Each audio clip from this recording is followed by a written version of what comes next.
عزیز دوستوں، بزرگوں اور بھائیوں، اللہ تبارک و تعالی اس دنیا کے اندر بہت سارے لوگوں کو منصب اور مقام عطا فرماتا ہے۔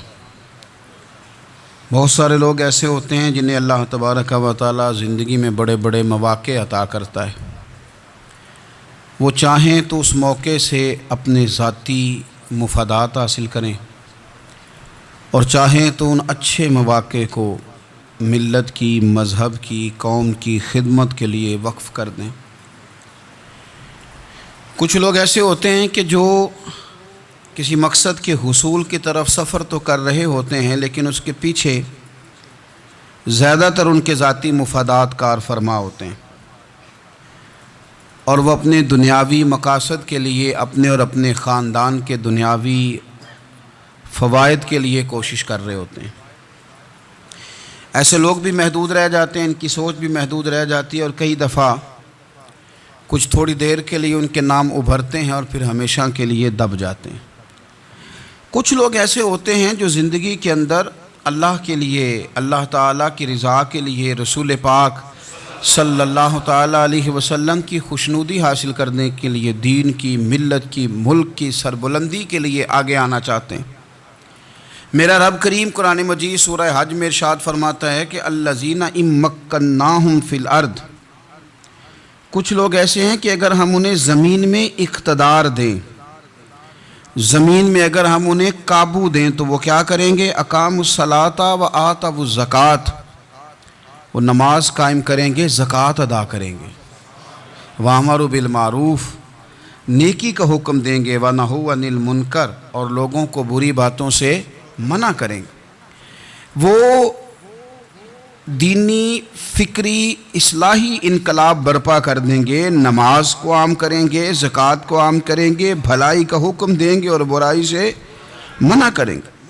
اللہ تبارک و تعالیٰ نے ان لوگوں کو جب اقتدار دیا، وہ کون لوگ تھے؟ سیدنا صدیق اکبر، حضرت فاروق اعظم، سیدنا عثمان غنی، حضرت مولا علی رضوان اللہ تعالی علیہم اجمعین۔ اللہ نے جب ان لوگوں کو اقتدار دیا زمین کے اندر، اللہ تبارک و تعالی نے انہیں نبی پاک علیہ الصلاۃ والسلام کی نیابت کے لیے چنا، تو ان لوگوں نے یہ انقلاب برپا کیا، نمازیں عام ہو گئیں، شوق سے لوگ صدقات و خیرات دینے لگے، بھلائی عام ہوئی، برائی کا کلا کما کیا گیا۔ ہمارے ہاں بھی لوگ احتساب کی باتیں کرتے ہیں، ہمارے ہاں بھی لوگ کہتے ہیں کہ میں رشوت خوری کو، کرپشن کو، ناجائز چیزوں کو ہمیشہ کے لیے جڑ سے اکھیڑ پھینٹوں گا۔ لوگ دوسروں سے مطالبہ کرتے ہیں کہ یہ سارے کام جائز کریں، لیکن خود اس پر عمل کرنے کو تیار نہیں ہوتے۔ یاد رکھ لیں کہ یہ جو احتساب ہے، یہ انسان کی اپنی ذات سے شروع ہوتا ہے۔ آپ جب نظام احتساب دنیا کے اندر مستحکم کرنا چاہتے ہیں تو اس میں پھر آپ کو اپنی ذات کو سامنے پیش کرنا پڑے گا۔ آج ہم بات کرنے جا رہے ہیں سیدنا فاروق اعظم رضی اللہ تعالیٰ عنہ۔ تو جناب عمر فاروق رضی اللہ تعالیٰ عنہ کا جو نظام احتساب ہے، انہوں نے اس کو گھر سے شروع کیا تھا، اپنے آپ سے اس کا آغاز فرمایا تھا۔ ہمارے ہاں یہ ہوتا ہے کہ جس بندے کے اکاؤنٹ میں اچھے خاصے پیسے ہیں، وہ بل جمع کرانے جائے تو اسے لائن میں نہیں لگنا پڑتا، مینیجر صاحب اسے آگے بلا لیتے، تو وہ بعد میں کیا کہہ رہا ہوتا ہے؟ کہتا دیکھو اللہ نے کتنی عزت دی ہے، مجھے لائن میں نہیں لگنا پڑا۔ بھائی لائن میں لگنا تو آپ کا یہ تھا کہ آپ سمجھتے کہ سارے مسلمان ہیں، مومنین ہیں، برابر ہیں، تو میں کسی کو تکلیف میں مبتلا نہ کروں۔ جب آپ آگے چلے گئے تھے تو آپ نے بہت سارے لوگوں کا حق مارا تھا، وہ لائن میں جو لگے ہوئے تھے ان کا وقت لمبا ہو گیا تھا۔ آپ نے تو اپنے آپ کو احتساب کے لیے پیش ہی نہیں کیا، بلکہ آپ نے کہہ دیا کہ جناب میرا تو رتبہ اعلیٰ ہے، لہذا یہ میرا حق بنتا تھا، مجھے تو استحکام ملنا چاہیے تھا۔ یہاں بہت سارے لوگوں نے اپنے حق میں چیزوں کو اور رنگ میں پیش کیا۔ سیدنا فاروق اعظم رضی اللہ تعالیٰ عنہ نے اس نظام احتساب کو اپنے گھر سے شروع فرمایا۔ حضرت عمر فاروق رضی اللہ تعالیٰ عنہ اپنے بچوں سے فرمایا کرتے تھے کہ جب میں حکم لوگوں کو کروں گا نا، اپنی رعایا کو، مسلمانوں کو میں کوئی حکم دوں گا تو تمہیں پہلے اس پر عمل کرنا پڑے گا۔ آپ فرمایا کرتے تھے یاد رکھنا، لوگ تمہیں اس طرح دیکھیں گے، لوگ اس طرح تمہیں دیکھیں گے جس طرح